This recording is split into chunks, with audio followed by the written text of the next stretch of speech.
Hi everyone, welcome to the Psychology of Dating podcast. You're listening to Nadine Newkirk me. I'm both a clinical psychologist and a dating coach. In today's episode, I'm going to be sharing with you different ideas of what you could do on your next date. Before we jump into that, I want to remind you that I've got a free guide called Your Top 3 Mindset Shifts in Dating. So I go through 3 key unhelpful beliefs that you might have, whether it's I'm lovable or I can't find someone. And then I talk through the reframe, the shift, different ideas that you can introduce to your brain. So, different date ideas. First of all, why would you spend time thinking about what you do on your next date?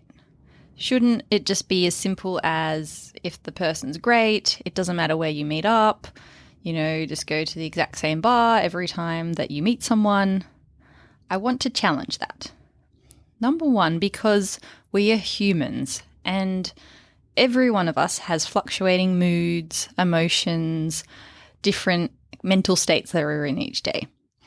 And if you've had a day where you've been really busy at work, really stressed, maybe your boss has been slamming you with projects and things didn't go to plan, and by the end of the day, you've had so much stress and adrenaline and your body's more in fight-flight mode.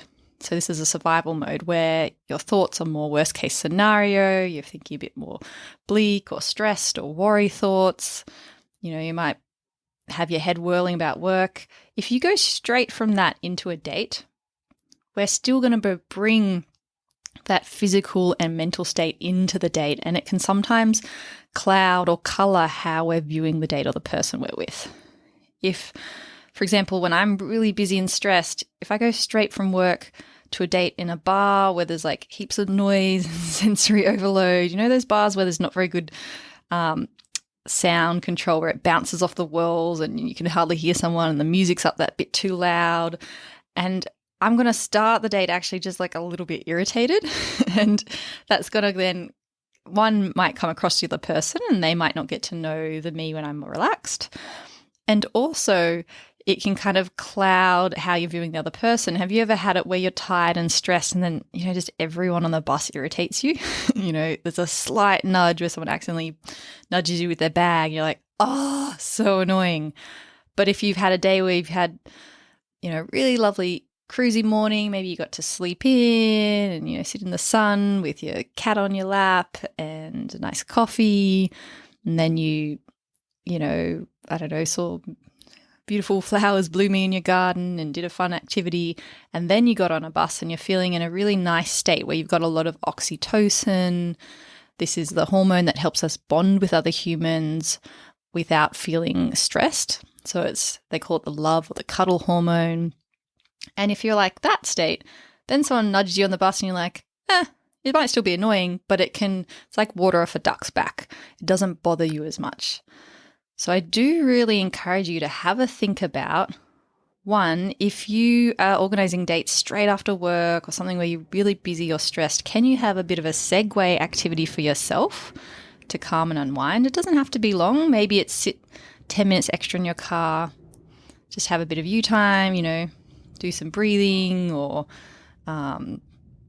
maybe catch up on your emails and then you'll feel a little bit better. Maybe it's going for a walk. Maybe it's doing a yoga class beforehand. Whatever it is that helps calm you. Maybe it's just having a cup of hot tea. So that's one thing, is thinking about how your nervous system state is before you go into the date. And then we want to think about the date itself. So if we're in an environment where we feel calm, it inspires us, this can actually then change how we feel on the inside, and this can change then how we interact, and we can bring our best self on the date and also help the other person bring their best self as well. There was a study in 1974 by social psychologists Dutton and Aaron, and they had a theory that your physiological state will determine attraction to someone else. So, for example, if you have a lot of adrenaline and your heart's beating really fast, then this is similar to when you're attracted to someone, your body does that same physiological state. So if you activate that state even when, it's not because of attraction, but because of something else, like maybe you're on a really high bridge or you've just done adrenaline junkie activity, then they had this theory that you'd be more attracted to the people around you. So what they did is they created two different situations where they had men either walk on a really shaky suspension bridge, which was high above the ground, above boulders, quite scary, and they walked towards an attractive female person who was actually part of the research, but they didn't, know that what the research was about. Or the second scenario, they had these men stroll across a stable bridge, which wasn't very far from the ground, so wouldn't induce that adrenaline, fast heartbeat. And what did they find? They found that these men, when they were asked to write about stories, that they actually included more sexual content. So they attributed this to being more attracted to the female researcher. And the female researcher also gave her number and said, if you need anything, call me. And the men who were on the higher suspension bridge also were more likely to call her. So they drew from these conclusions that if you have this fast heartbeat, then you might be more likely to have attraction to someone. And what I think we can take from this research is not that you can just trick yourself into liking someone that you were never going to be attracted to in the first place or were never going to get along with in the first place. However, if there is someone where, maybe actually you're a compatible match and then you put yourself in a circumstance which is also more positive, helps your body have helpful hormones, whether it's adrenaline, a bit of excitement, or whether it's oxytocin, a bit of that calm, peaceful feeling, that those circumstances can help you connect with that person potentially even more. All right, so what I'm going to do is go through a list of various different activities, and remember, you're going to be unique. You have your different interests, things that you like. So this isn't a list to do all of them. It's more pick which ones resonate with you, or maybe you try one, challenge yourself a little bit, see how it goes. And also think about what stage of the dating you're in for what date you pick. If you're early in dating, then I would suggest that you pick something that takes less time. First date in person, maybe something that takes an hour or two rather than something that takes 10 hours. And also the intensity of it. So I wouldn't recommend, if you're going on just a first or second date, then suddenly doing a weekend away or doing a very remote hike, that you still want to get to know each other and feel more comfortable first. So maybe you do local cafe or things like that. And maybe a few months down the track is when you up the intensity of the type of date you're doing. First of all, some active date ideas. And I have to say, during COVID lockdown, I did quite a few of these, the ones that were outdoors. So tennis. You could do a walking date. It might be somewhere in nature, by the coast, a park, but it could also be a city tour. It could be, a tour of the high bridges. For example, in Sydney, we've got the Sydney Harbour Bridge, and that's actually really pretty to walk over at. I once walked over with a German friend. We went at sunset, got to the other side, and then we got takeaway pizza and red wine and sat on the grassy bank and ate that, watching the sunset and the stars come out, which was beautiful. So you could do something like that. You might do ice skating or roller skating. There could be certain centres where you could do that, or you could hire someone, bring some yourself. You might try something like rock climbing or bouldering. You could go for a hike. You could go camping. You might do some water sports, kayaking, stand-up paddleboard. I'm just thinking back to a friend's hens. There was about, 12 of us, and we all did stand-up paddleboarding, and it was fun. It was a whole lot of fun. It was hilarious watching everyone's different style. Some people were on it and just paddling very fast and, be able to maneuver around objects. Other people just slowly veered towards the bank and then fell off. So I think you don't need to be great at something to do it. It can be a laugh, a learning experience. You can have a play together. Other unique ideas could be putt-putt golf. I know in Sydney there's ones where you can buy cocktails as well. You could go to a comedy show. Think about laughing and how that releases endorphins. How good will you feel if you're doing that and then you're with someone else?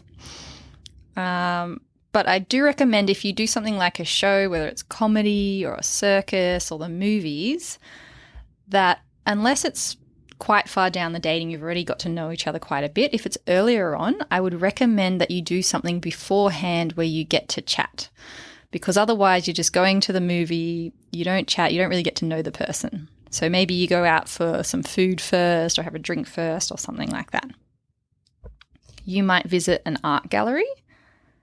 You could try an escape room. So these are puzzle rooms where they have different themes. I've done one where you're in a theme of a jail and they put you in fake handcuffs and you have to solve all these puzzles to like escape from the jail.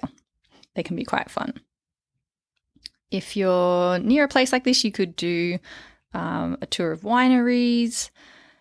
You could go to markets, whether it's craft markets, whether it's food markets, sit in the sun in the park and have some yummy food. You could visit a museum. There might be a certain exhibition, like a photography exhibition. There can be some really cool ones like animal photography or things like that. You might do a creative activity. This might cost a little bit more and you book in, but they can be really fun. So you could do cooking class, a pottery class, lamp making. There's all various different sorts of ones these days, if you're in a city, I should say.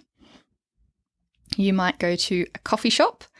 And if you think about, okay, a coffee shop date, a bar date, a restaurant date, maybe you make it a little bit more exciting by trying something new or a certain cuisine, or going to a neighborhood where you can do a stroll beforehand.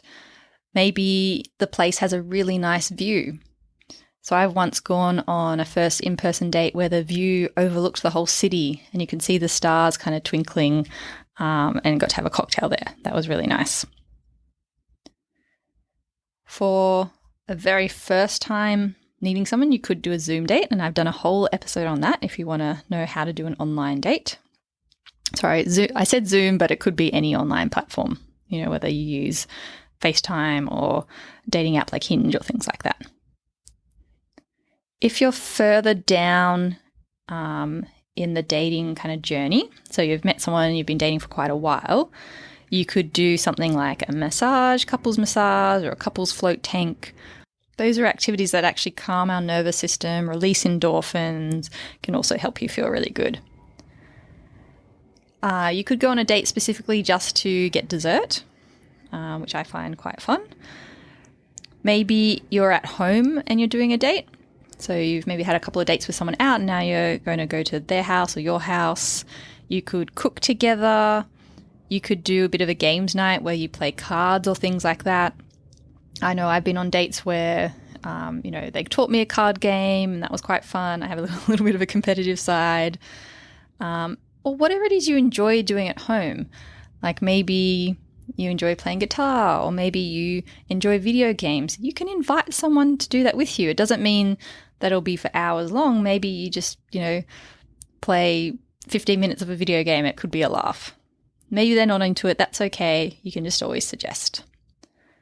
I find that just like being in nature can be quite soothing for the soul. Also doing things with animals.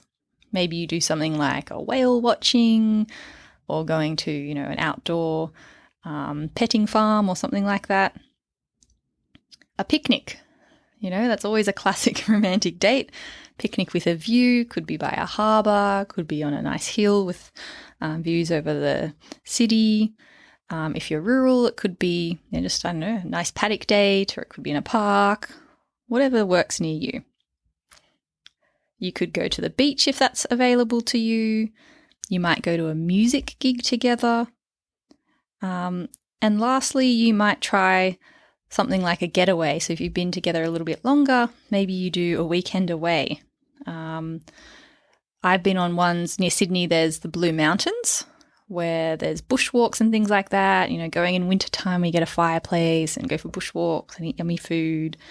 So you could try somewhere that's maybe, doesn't even need to be that far from you. Sometimes even exploring an hour from you could be exciting. Or these days, Airbnb have very unique stays. I've heard of friends doing bubble tents, which I haven't done yet, which sound really exciting. When I was backpacking in Italy, I once stayed on an old boat where you slept there, which was pretty cool, and you rode bicycles around. I've also stayed in northern New South Wales. They'd renovated an old red bus into staying on it and then overlooked the bush. So there's lots of unique types of things that you could do.